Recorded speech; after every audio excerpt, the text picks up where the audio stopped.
Hello friends, welcome to family education 1.2 YouTube channel. सभी साथियों का आज की इस कक्षा 10 की गणित की क्लास में स्वागत है। दोस्तों, हमारा जो प्रश्नमाला चल रहा था 11.2 उसी को आज हम आगे लेकर के चलेंगे। अगर आप इस चैनल पर नए हो तो अभी इस चैनल को सब्सक्राइब करें तथा इस वीडियो को लाइक व अपने दोस्तों के पास शेयर करें ताकि कक्षा 10 में पढ़ रहे प्रत्येक छात्र के पास इसकी सूचना पहुँच जाए और वह भी अपने घर बैठे अपनी तैयारी कर सके।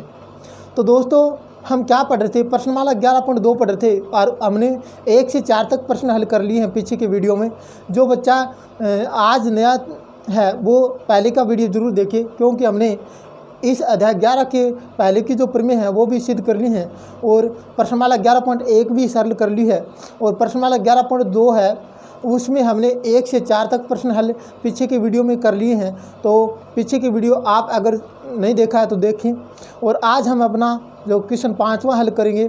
प्रश्नमाला जो 11.2 है उसका हम 5वां प्रश्न हल करेंगे। उससे पहले दोस्तों, आप अपनी जो कक्षा 10 की गणित की बुक है उसको निकाल लें, साथ में कॉपी पेन भी निकाल लें, क्योंकि साथ साथ उतारोगे तभी ज़्यादा समझ में आएगा। तो शुरू करते हैं दोस्तों अपनी क्लास को।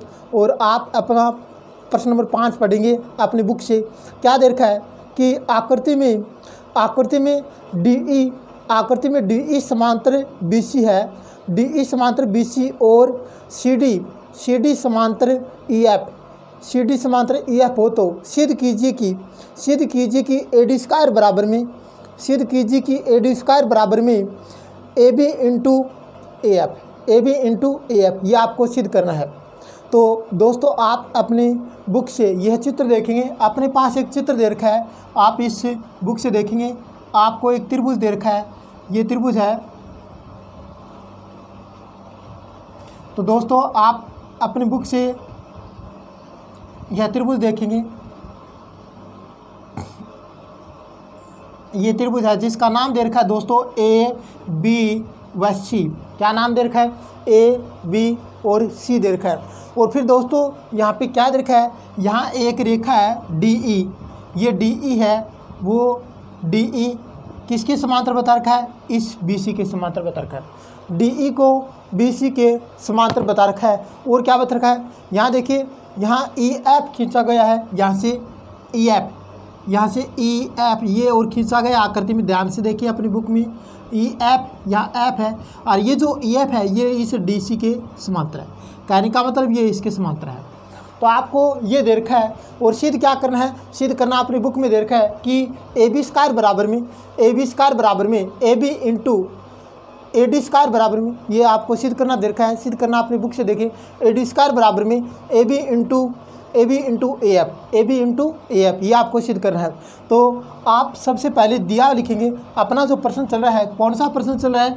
अपना इस प्रश्नमाला जो 11.2 है इसका हम 5वां प्रश्न हल करें। और आपको क्या दे रखा है? पहले आपको दिया हुआ लिखना है। क्या लिखना है? दिया हुआ लिखना है, दिया हुआ है। अब देखना दिया हुआ क्या है।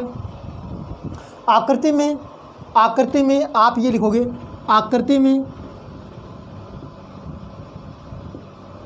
में ये जो DE है वो DE किसके समांतर बता रखा है?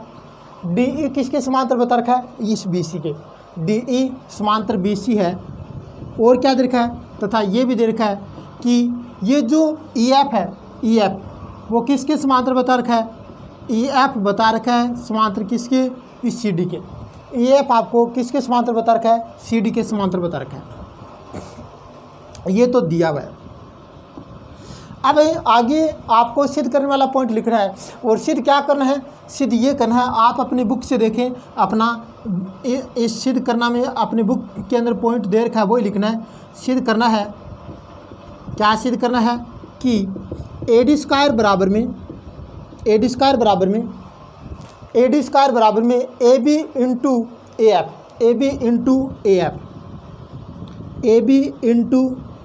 AF ये आपको सिद्ध करना है, AB इंटू AF। तो शायद आपको ये समझ में आ गया होगा क्या तो दे रखा है और क्या हमने सिद्ध करना है। क्या हमें सिद्ध करना है वो हमने लिख दिया है। अब आगे हम क्या करेंगे? आगे हमें ये करना है कि उपपत्ति में आएंगे। किस में आएंगे? उपपत्ति, यानी इसका हल करेंगे उपपत्ति के अंदर। सबसे पहले देखना दोस्तों, ये देखिए आपको ये त्रिभुज देखना है। कौन सा त्रिभुज? ये त्रिभुज ए बी सी, त्रिभुज ए बी सी में, त्रिभुज ए बी सी में आपको ये देखा है कि डी ई है ना, डी ई वो किसके समांतर है? बी सी के समांतर है। डी ई बी सी के समांतर है, तो आपको ये देखा है कि ये जो डी ई है वो बी सी के समांतर है, दिया है, ये दिया है दोस्तों, ये दे रखा ना ऊपर, दिया है प्रश्न में, ये तो दिया है। तो फिर इसमें कौन सा प्रमेय लागू हो जाएगा? अपना जो आधारभूत समानुपातिक प्रमेय है या थेलिस प्रमेय है वो लागू हो जाएगा यहाँ पे। तो आप लिखोगे अतः आधारभूत समानुपातिक प्रमेय से, आधारभूत समानुपातिक प्रमेय से आप क्या कहेंगे? आप ये कहेंगे, देखना आपको ए बी की जरूरत है पूरी।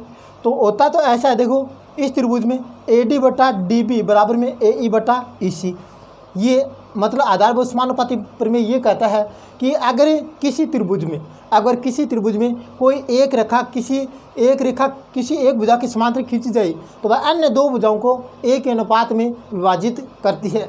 ये हमने अपना जो प्रमेय था आधारभूत समानुपातिक प्रमेय या थेलिस प्रमेय, उसके अंदर हमने सिद्ध कर लिया है। आज हम क्या करें, अभी तो देखो इस प्रमेय का यहाँ पे यूज करेंगे। आधारभूत समानुपातिक प्रमेय से ये कहना है कि आपको क्या चाहिए, देखो सिद्ध करना में ए डी चाहिए और ए बी चाहिए, तो आपको ए डी और ए बी लेना है। देखो अगर यहाँ लिखेंगे ए डी बटा ए बी, आप लिखेंगे ए डी बटा ए बी, क्योंकि ए डी और ए बी देखा है, तो यहाँ क्या आ जाएगा ए ई बटा ए सी, ए ई बटा ए सी, ए ई बटा ए सी, ये आपको लिख देना है। कौन से? इस समीकरण नंबर 1 नाम लिख देंगे। क्या लिख देंगे? समीकरण नंबर 1 हो गया। अब देखना दोस्तों आगे चलेंगे, आगे अपना ये त्रिभुज लेना है। कौन सा? A D C. अब त्रिभुज ए डी सी में, ए डी सी में ध्यान से देखिए दोस्तों, आपको ये बता रखा है कि ये जो ई एफ है वो सी डी के समांतर है। ई एफ है, ई एफ वो समांतर दे रखा है किसके? सी डी के, दिया है ये क्या है? दिया है। तो फिर इसमें भी आधारभूत समानुपातिक प्रमेय लागू हो जाएगा, इसमें भी आधारभूत समानुपातिक प्रमेय लागू हो जाएगा। और वो कैसे करेंगे?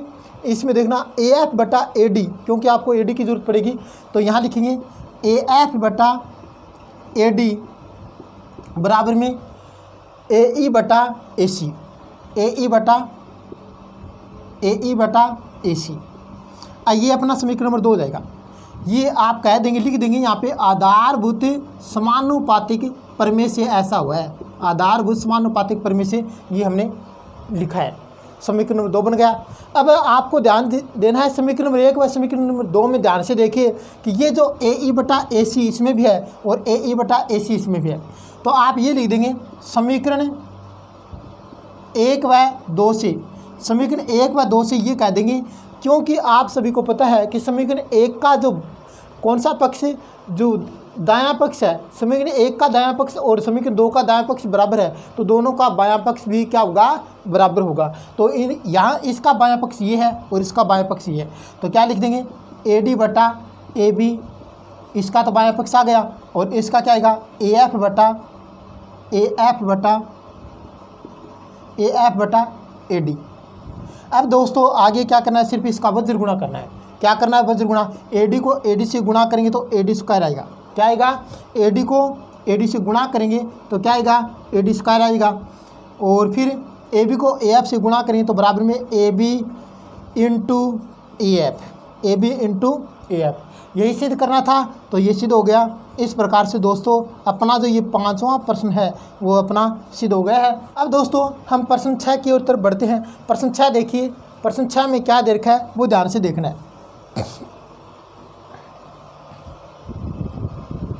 और 6 नंबर क्वेश्चन आप अपनी बुक से पढ़ लिया होगा।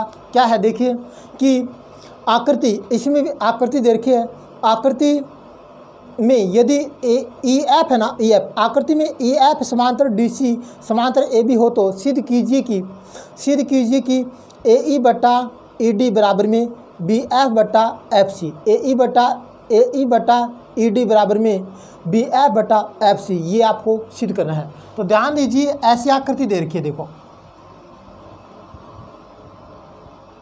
ऐसी आकृति अपनी बुक के अंदर दे रखी है। ये तीनों रेखाएं समांतर हैं, तीनों रेखाएं क्या है, समांतर बता रखा है। फिर आपको समांतर दे दिया है, फिर देखना ये ए बी हो गई, फिर सी, ये क्या है सी और डी, सी डी, और फिर क्या है ई एफ, यानी ई एफ ये दे रखा है। तो यहाँ ई लिखेंगे। अब आगे यहाँ देखना ई एफ दे रखा है, ई एफ। अब देखना आगे क्या है, आगे आपको इसमें ये तो दे दिया कि ये इसके समांतर है, और सिद्ध क्या करना है, सिद्ध करना है कि ए ई बटा ई डी, ए ई बटा ई डी बराबर में बी एफ बटा एफ सी, बी एफ बटा एफ सी, ये आपको सिद्ध करना है। तो सबसे पहले हम क्या करेंगे, दिया हुआ लिखेंगे। सबसे पहले हमें क्या लिखना है दोस्तों, दिया हुआ लिखेंगे, दिया हुआ है। अब दिया हुआ क्या है कि आकृति में आप लिखेंगे, जैसे पूरा नाम देने की जरूरत नहीं है, आप आकृति नाम लिख देंगे। आकृति में जिनकी हमें ज़रूरत है, जैसे आकृति में ए बी के समांतर क्या है, ए बी के समांतर क्या है, ई एफ है, और इसी के समांतर क्या है, सी डी है। कहने का मतलब ये तीनों भुजाएं समांतर हैं, ये तीनों भुजाएं क्या है, समांतर हैं। अब तीनों भुजाएं समांतर हैं, ये तो हमें दे रखा है, ठीक है। अब हमें क्या लिखना है, सिद्ध करना। सिद्ध क्या करना है, सिद्ध करना है इस क्वेश्चन में कि सिद्ध करना है ए ई बटा, देखिए ए ई बटा ई डी, ए ई बटा ई डी बराबर में बी एफ बटा एफ सी, बी एफ बटा एफ सी, ये सिद्ध करना है। तो समझ में आ रहा होगा क्या दे रखा है, दे तो ये रखा है कि ये तीनों भुजाएं समांतर हैं। सिद्ध क्या करना है, ए ई बटा ई डी बराबर में बी एफ बटा एफ सी, ये हमें सिद्ध करना है। अब इसमें दोस्तों छोटी सी रचना करोगे,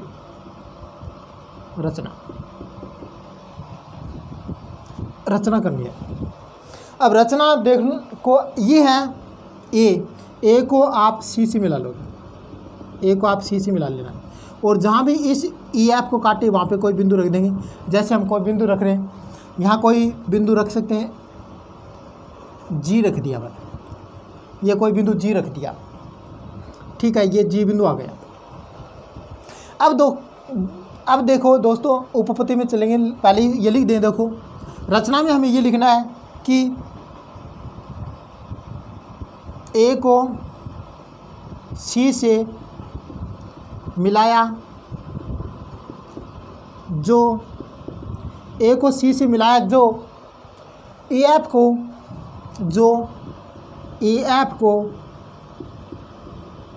जी पर काटता है, ई एफ को जी पर काटता है, ये हमें रचना में लिख देना है।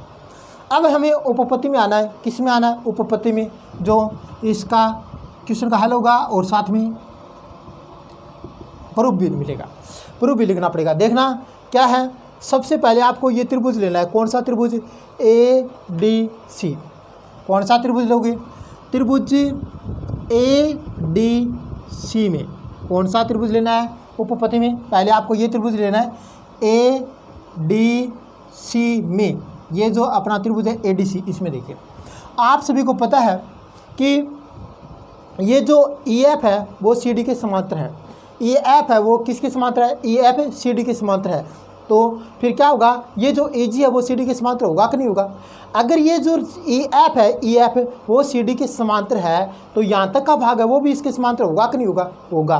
तो यही लिखना है कि ये जो ई जी है, ई जी है वो समांतर किसके है, सी डी के समांतर है। ए जी समांतर है किसके, सी डी के। क्यों समांतर है, क्योंकि या चूँकि सी डी के समांतर ई एफ दे रखा है। सी डी के समांतर क्या है, ई एफ दिया हुआ है। सी डी के समांतर ई एफ समांतर है, तो फिर निश्चित है कि ई जी है ना, ई जी वो इस सी डी के समांतर होगा। क्योंकि ये जो पूरा रेखा है वो इसके समांतर है, तो इसका आधा होगा वो भी इसके समांतर होगा। तो फिर इसमें आपको कौन सा प्रमेय लागू कर लेना है, अपना जो आधारभूत समानुपातिक प्रमेय है यानी थेलेस प्रमेय है उसको लागू कर लेना है। आपको कौन सा प्रमेय लागू करना है, थेलेस प्रमेय को लागू कर लेना है। तो आप लिखेंगे अतः आधारभूत समानुपातिक प्रमेय से, आधारभूत समानुपातिक प्रमेय से, और आप कहेंगे क्या कहेंगे, ए बटा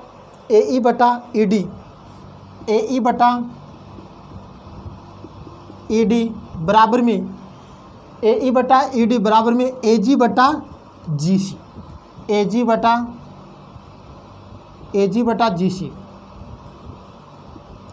जी सी। ये अपना 1 नंबर समीकरण बन गया। कौन सा समीकरण बन गया, 1 नंबर समीकरण। अब देखना दोस्तों, आपको इस त्रिभुज में आना है। कौन से त्रिभुज में, ये जो ए सी बी त्रिभुज आपको दिखाई दे रहा है उस त्रिभुज में आइए। अब त्रिभुज ए सी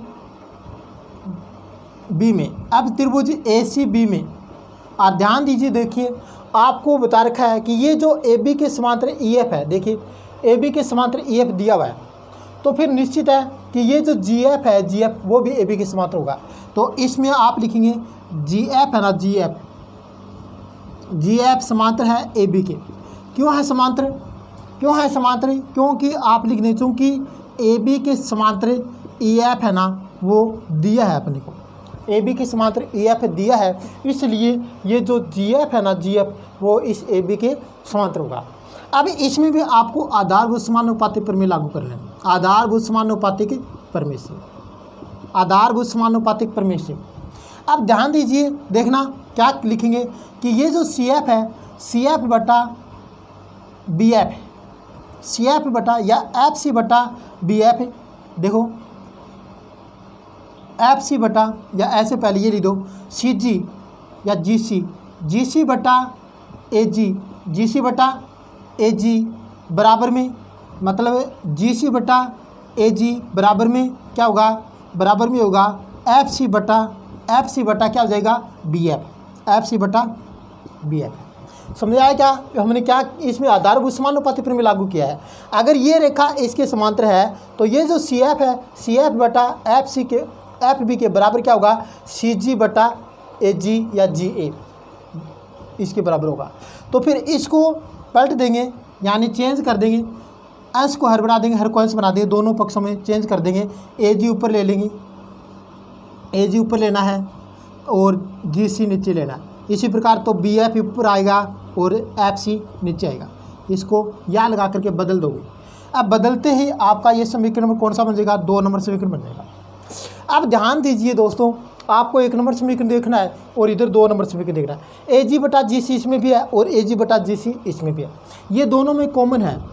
ए जी बटा जी सी दोनों में कॉमन है, तो दोनों का अगर एक पक्ष बराबर है तो दोनों समीकरणों का दूसरा पक्ष भी क्या होगा, बराबर होगा। हमारे पास 2 समीकरण है, दोनों समीकरणों में अगर दोनों का एक पक्ष बराबर है तो दोनों का दूसरा पक्ष भी क्या होगा, बराबर होगा। तो समीकरण ऐसे लिखोगे, समीकरण 1 व 2 से, और आप क्या कहेंगे, आप ये कहेंगे कि ए ई बटा, देखना उसका बायां पक्ष यही तो ना, ए ई बटा ई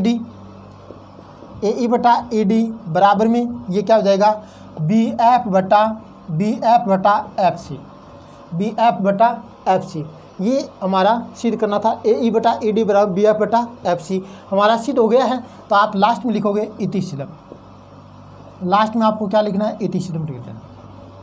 इस प्रकार से दोस्तों हमने इस प्रश्नमाला 11.2 थी उसका हमने 5वां और 6ठा क्वेश्चन आज हल कर लिया है, और शायद ये समझ में आया होगा, और नहीं समझ में आया तो एक बार मैं दोबारा बता दूं। देखिए क्या है, सबसे पहले आपको इस 6 नंबर क्वेश्चन में आकृति दे रखी है, और इस आकृति के अंदर आपको क्या करना है, पहले आपको ये दे रखा है कि ए बी के समांतर ई एफ है और ई एफ के समांतर सी डी है। कहने का मतलब आपको इस आकृति में ये तीनों रेखाएं आपस में समांतर बता रखा है। अगर ये तीनों रेखाएं आपस में समांतर बता रखा है और आपको सिद्ध क्या करना है, सिद्ध ये करना है ए ई बटा ई डी बराबर में बी एफ बटा एफ सी, ये आपको सिद्ध करना है। मतलब ए ई बटा ई डी बराबर में बी एफ बटा एफ सी, ये आपको सिद्ध करना है। उसके बाद दोस्तों आपको इसमें छोटी सी रचना करनी है। क्या रचना करनी है वो यहाँ आकृति की तरफ देखिए।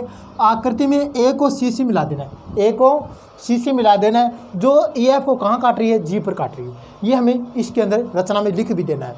उसके बाद हमें उपपत्ति में आना है, उसके बाद हमें उपपत्ति में आना है और उपपत्ति के अंदर क्या कौन सा त्रिभुज लेना है, ए डी सी लेना है।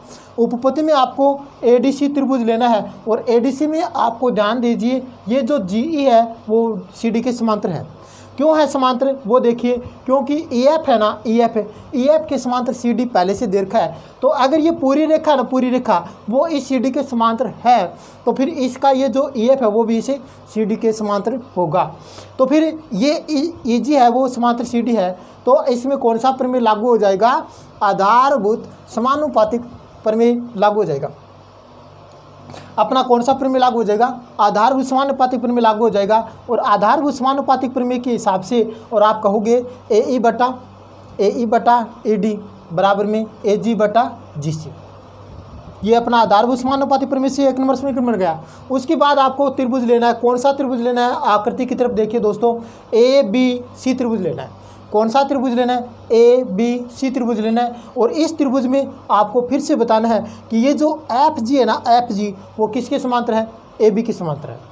एफ जी है वो ए बी के समांतर है। और क्यों है समांतर, क्योंकि आपको दे रखा है ए बी के समांतर ई एफ दे रखा है। अगर ई एफ के समांतर ए बी है तो इस जी एफ के समांतर भी ए बी होगा, यहाँ तक का ये भी इसके समांतर होगा। तो इसमें भी कौन सा प्रमेय लागू हो जाएगा, आधारभूत समानुपातिक प्रमेय लागू हो जाएगा। अब देखना, आधारभूत समानुपातिक प्रमेय से आप कहोगे कि जी सी, ये जी सी बटा ए जी बराबर में एफ सी बटा बी एफ, एफ सी बटा बी एफ, एफ सी बटा बी एफ। तो इसको आधारभूत समानुपातिक प्रमेय से ये ऐसा हुआ है और इसको चेंज कर देंगे, पलट देंगे, उल्ट देंगे, मतलब अंश को हर बना देंगे, हर को अंश बना देंगे। दोनों पक्षों में चेंज करना है तो चेंज करेंगे, ए जी ऊपर आ जाएगा और जी सी नीचे आ जाएगा। इसी प्रकार बी एफ ऊपर आ जाएगा और एफ सी नीचे आ जाएगा। अब हमारा ये कौन सा समीकरण हो गया दोस्तों, हमारा 2 नंबर समीकरण हो गया। अब समीकरण 1 व 2 को ध्यान से देखना, इन दोनों समीकरणों का कौन सा पक्ष बराबर है, इन दोनों समीकरणों का एक पक्ष बराबर है ए जी बटा जी सी और ए जी बटा जी सी, दोनों का बराबर है। तो अगर 2 समीकरणों में एक पक्ष बराबर हो तो दोनों पक्ष, दूसरा पक्ष भी दोनों समीकरणों का क्या होगा, बराबर होगा, ये हम जानते हैं। जैसे आपको कोई कह दे कि x के बराबर y है और x के बराबर z है, तो ये दोनों आपस में क्या हो जाएंगे, बराबर हो जाएंगे। ये दोनों भी आपस में क्या होंगे, बराबर होंगे। ये आपको यहाँ से इन दोनों समीकरण से हमने प्राप्त कर लिया है कि इन दोनों का ये पक्ष बराबर है। तो ए ई बटा ए डी बराबर में क्या हो जाएगा, बी एफ बटा एफ सी, ये हमारा सिद्ध हो गया है। और इस प्रकार से ये जो क्वेश्चन नंबर 6 था वो आपको शायद समझ में आ गया होगा। इस प्रकार से हमने आज 2 क्वेश्चन सिद्ध किए हैं।